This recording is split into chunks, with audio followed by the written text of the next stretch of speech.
দীর্ঘ যুদ্ধে কয়েকবার বাস্তুচ্যুত ফিলিস্তিনি নারী রাশা আবু সেহক সব হারিয়ে থাকছেন বাবা মার সাথে। তীব্র শীতে দুর্ভোগে দিন কাটাচ্ছেন তিনি।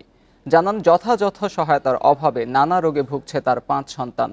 তাদের স্বাভাবিক জীবনের জন্য স্থায়ী যুদ্ধবিরতি এবং আরও বেশি সহায়তার প্রয়োজন বলে জানান রাশা আবু সেহক। 15 মাসের বেশি সময়ের যুদ্ধে বেশ কয়েকবার বাস্তুচ্যুত হয়েছেন রাশা আবু সেহক। হারিয়েছেন বাড়িসহ সহায় সম্বল। তাই নিরুপায় এই ফিলিস্তিনি নারী থাকছেন খান ইউনিসে বাবা মার সাথে। বাস্তুহারা ফিলিস্তিনিদের জীবনে অসীম দুর্ভোগ নিয়ে এসেছে হাড় কাঁপানো শীত। ঠান্ডার তীব্রতা থেকে পরিবারকে রক্ষা করাই দায়ী বলে জানান 5 সন্তানের জননী রাশা। বলেন, মানবিক সহায়তার অভাবেও দুর্দশার মাত্রা বেড়েছে বহুগুণ।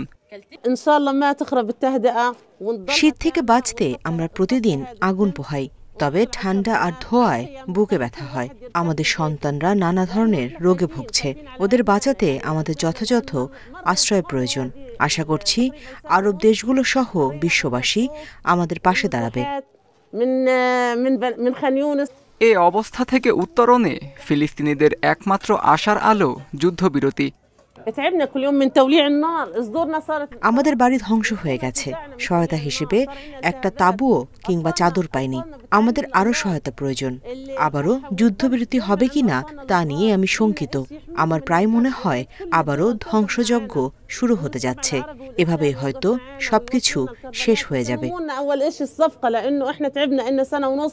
ইসরায়েল হামাসের মধ্যে স্থায়ী যুদ্ধবিরতি চান রাশা। জানান, প্রতিকূল পরিবেশে টিকে থাকতে আরও মানবিক সহায়তার প্রয়োজন। প্রথম ধাপের যুদ্ধবিরতির পর বাড়লেও আপাতত বন্ধ রয়েছে সহায়তা কার্যক্রম। আত্মজ রহমান, ইন্ডিপেন্ডেন্ট নিউজ।